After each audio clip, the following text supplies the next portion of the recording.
What's up guys, Viltrox did it again and made the Fujifilm system a tiny bit better. Today with a rather cheap lens, the AF56mm F1.7, which is only $139, and it gives you around an 85mm full frame look, which if you follow my channel for a while now, I really like. I already used this lens pretty much exclusively over the past 2 days. I will continue doing so throughout this trip, and you can see already, like, it's pretty small, pretty light, so great travel lens overall. But what can you actually do with it? Because 85mm is also a bit limiting. I will also mix in some DJI Avata 2 footage here, so if you're interested in this drone, you can also see directly how that looks. Only with the motion controller right now, I don't have the other one, so you see exactly how it would look like if you get it straight out of the box. So let's continue the trip and show you some footage of the lens and the Avata.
Shit, I haven't been prepared for that today.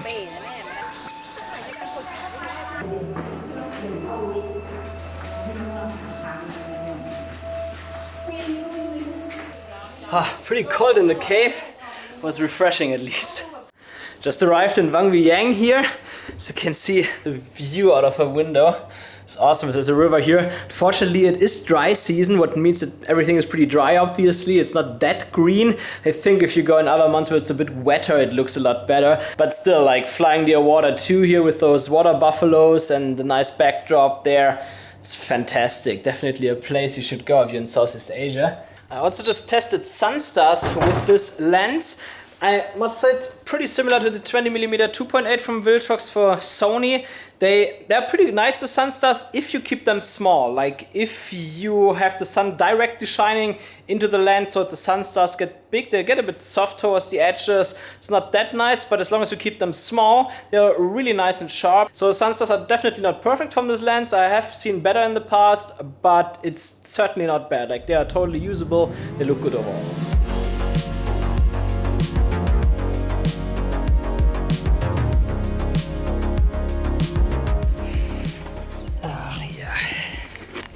So let's talk about the body of this lens, and of course it's $139, so they have to save money somewhere, and one part where they saved money is definitely the body.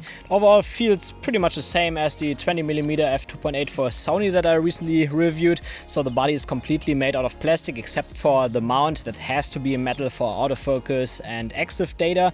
But what it comes with is a USB Type-C port, what I find important for future firmware upgrades, so in case there should be some autofocus and performance improvements or something like that, then you can just update this lens quickly and it's done. And there's also no aperture ring, which is definitely a downer, but not the end of the world. Definitely I have my front wheel assigned to that anyway. And the filter thread is 52mm, which is also the reason why I don't use a filter on the strip with this lens, because I don't have one and I also don't have a step-up ring for such small lenses. That's why you don't see much motion blur blur in this vlog, but therefore I think it's also good because you actually see the performance of the lens and it's not somehow changed by a filter on top of that. So the body is definitely not the best, but therefore it keeps the lens pretty small and lightweight. And I think that's also important for travel, because the way how I see this lens is, at least for travel, that's certainly not your first lens. It might be one of your first choices for portrait sessions or so when you're at home, but for travel I directly felt how limiting it is to have a lens that gives you an 85mm full frame look all the time with you, because oftentimes things happen around you and you don't have the time to go back quickly to film everything. That's why it makes it a lot harder to have only a lens like that to tell stories. That's why also I would say story-wise or experience-wise, this vlog is not as good as some others. That's why I would clearly say that this should not be your first and especially not your only lens when you travel. This should more be an addition to the other lenses that you have. Something like a 30mm 1.4 from Viltrox, or especially a 27mm 1.2. Those are my favorite lenses so far for the Fujifilm system, and you only really need those lenses for travels to make everything look good and capture most of what's happening around you. So I see the 56mm more as a good addition to those lenses to get some shots that are a bit more special, that have this nice 85mm full frame look. Of course, having a lens that weights a bit more, such as the 75mm f1.2 or so, would certainly get you even better shots, but considering how small it is, I think it's a great compromise overall.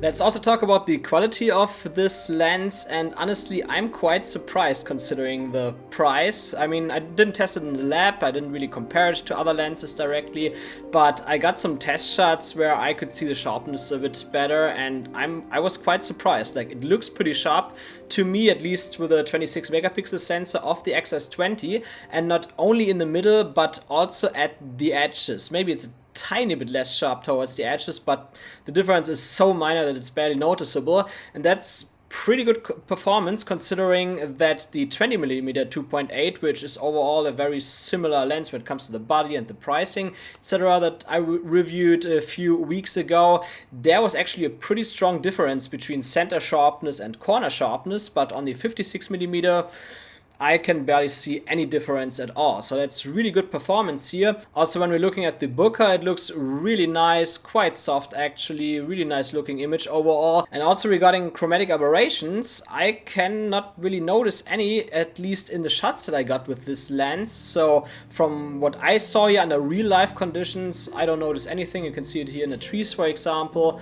So pretty good performance there. So when it comes to the image quality you can get with this lens, I'm very surprised. I think in that price range and even a bit more expensive, you won't find better.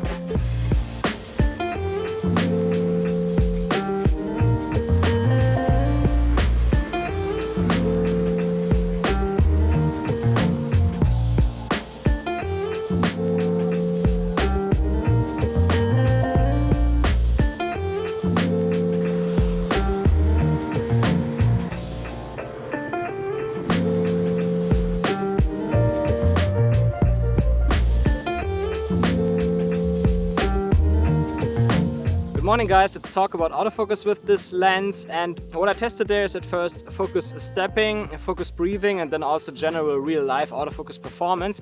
And let's start with the real life performance first. Like during the trip, I must say I had a really good impression of this lens when it comes to autofocus there. Like all the tracking worked really good, even if I had the occasional slight focus transition where it was a bit farther away, it was pretty smooth actually, it looked pretty good.